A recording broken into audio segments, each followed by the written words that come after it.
This is, I love jumping around if you don't mind. No, man, because we're getting I questions. am here. I am your first guest, Kevin Pollak. This is, and it's not your show. It's called the Kevin Pollak Chat Show, but it's actually not your show. It's not my show. It's their show. It's their show, and Jamie has just tossed me this question from Texas Red Wolf. Hey, the hell kind of a name is that? Texas Red Wolf wants to know from Levar, how did starring in Roots affect your outlook on life in regards to racial issues? Now, you're 19. I was 19. You're in this thing. Do you have a concept of how powerful this material is at 19? No. Not really. No, nobody did. Right. Nobody did.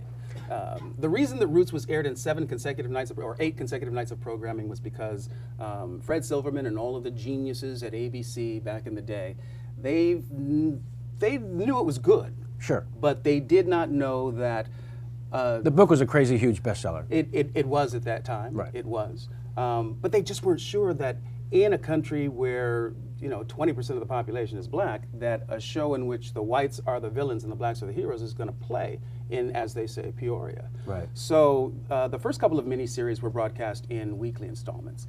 And ABC figured, look, let's just put it all on at the same time. Yeah. Because if nobody watches, in a week's time, we'll be done. But I mean, for you personally, are you just in actor mode? Like, this is an amazing gig, and I can't believe I was doing a play at USC, and all of a sudden I'm in this huge television show. Does it affect you at all as a young black man? Honestly, it does. What is going through your mind in that regard? This is the first time in my young life at that time that the story of slavery was told with a face on it. How weird that face is you. Yeah. And do you feel a sense of responsibility? Not at 19. I didn't know enough to feel a sense of responsibility. Probably a good thing. thing. It was the first time anybody was paying me for doing what I wanted to do with my life. Right. It was a great gig. My very first day as a professional actor, Cicely Tyson played my mother. Maya Angelou played my grandmother. I was in actor heaven. Oh my You know what I'm God. saying? Yes, I do. Yeah. Yes, I do. So that's where my focus was. And in terms of the cultural significance, that didn't begin to dawn on me until Roots became the cultural phenomenon that it was. The audience grew exponentially every night. The final episode of Roots is still, I think it's the 3rd most watched episode of television in the history of the medium. But for you personally, it was slowly dawning on you what it actually meant. It took years, I think, for the fullness of what Roots means and who Kunta Kinte is to people to really penetrate me. Right. I think I have a sense of it now. Well, you should. You better. Yeah. Honestly. But it was really difficult, to get perspective on it for a few years. I would think so. At 19. At 19. Come on. Now let's switch gears and tell me about your introduction. Question for Levar.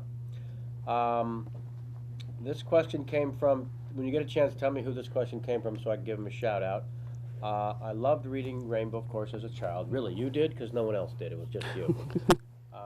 Loved the idea, when it was first brought to me, the idea of using the medium of television to steer children back in the direction of literature, the written word. I am acutely aware that, I am the sum total of everything that I've ever experienced, and the books that I've read. My exposure to literature is a large part, has played a large role in my development. And who you are. And who I am. I believe that to be true for everyone, for every single one of us. So it just made a lot of sense to take this very powerful medium and put it to good use. It's no secret that our children in this culture watch an awful lot of TV. Oh, yeah. And it was just a chance to do something valuable. This was your idea to do this? No, the show was created by my co-executive producer, a woman named Twyla Leggett, who comes from the educational field. She was a teacher and then got into producing television. And the idea was to get a child who's at that decision-making point that every human being gets to at some point in their lives. Am I going to become a reader for life or not? And we wanted to get to that child at that decision-making point and make sure that, reading the literature, the written word was a part of their world. Nice. Yeah.